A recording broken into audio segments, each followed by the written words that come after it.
Adaptive marketing, we've been hearing quite a lot about that. Brands wanting to be in real time. Where does that stand and what are you guys doing? I think it comes from the fact that social is such an important part of brands' investment in digital right now. And there's an immediacy to it that I think the industry has struggled to sort of meet. So one of our partners, Mindshare, has a product called The Loop that they're rolling out to all of their different brands, and we're very fortunate to be a part of that. They asked us to see how we could address their needs to turn things around quickly and immediately, and we came up with a couple of really cool products for them.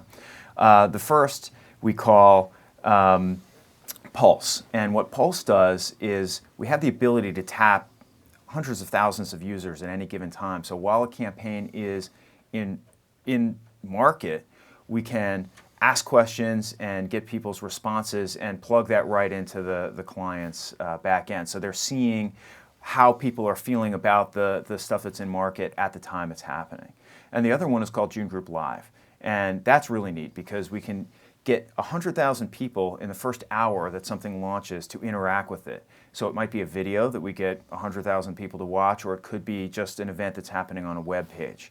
And within the next 24 hours after that, it could be upwards of 1 million people. But right when something is happening, we can guarantee an audience and a very specific one. Where does that content come from that you guys serve up in real time or to these masses? Well, it's an interesting question because I think in this world it's coming from any number of sources. It could be something that just happens spontaneously from a user that creates something about a brand that takes off. We've seen that happen a number of times. It could be something planned, something that a brand puts into the market around an event like the Super Bowl or any other kind of entertainment event. And a lot of the stuff happens sort of in an unplanned way. And we were talking to a brand yesterday that had 4 or 5 things in market, and the one that they felt the least strongly about and invested the least in blew up unexpectedly.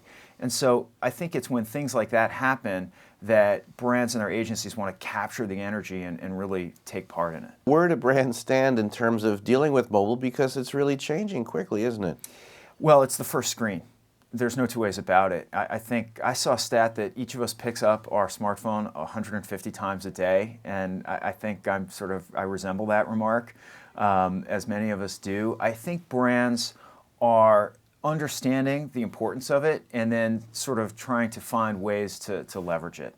And in our business, 70% last year of the video that we did was on mobile, and this year I'm sure it's higher, and we don't have all the final numbers yet, but it's a big part of everything that's going on. And as we've discussed in the past, it's mostly app-based, 86%, which makes it extremely challenging. So I think you'll see brands really changing their posture toward it in 2015.